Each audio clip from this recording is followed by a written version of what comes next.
Let's check out the phaser. I have just a break here from the built-in library. I took it from the Drive and Glow pack. You can download that for free if you have Ableton Suite. Let's check it out.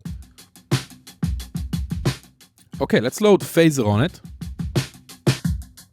And phaser is a series of all-pass filters that creates a phase shift in frequency and changing kind of the color of the sound. We can even add movement to it. This is part of the three basic or common studio effects, the chorus, flanger, and of course the phaser.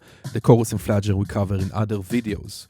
So right here, the poles control how many notches we're going to have in the frequency spectrum, kind of how many band rejects almost we're going to have in the frequency. And we can use the feedback right here to turn those notches into peaks. Okay, here's the amount of poles again. Here we have two different modes. We have Earth and we have space.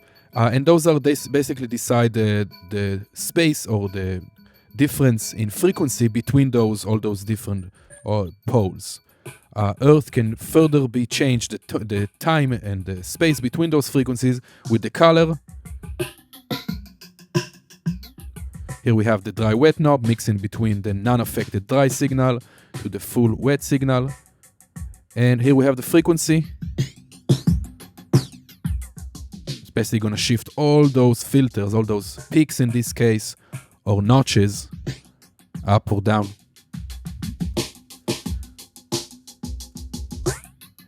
We have a built-in envelope that can react dynamically to the incoming signal. So in higher values, it will basically react more or move more the frequency according to loud signals or quieter signals.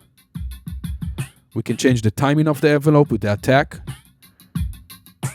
and release.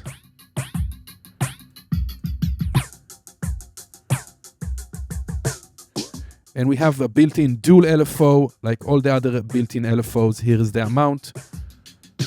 And by default, it's a stereo, meaning dual LFO, one for the left, one for the right. We can take down the phase to phase cancel one of them. So now it's just one LFO moving up and down the frequency. Here's the speed. Here is the different waveforms. We can even synchronize.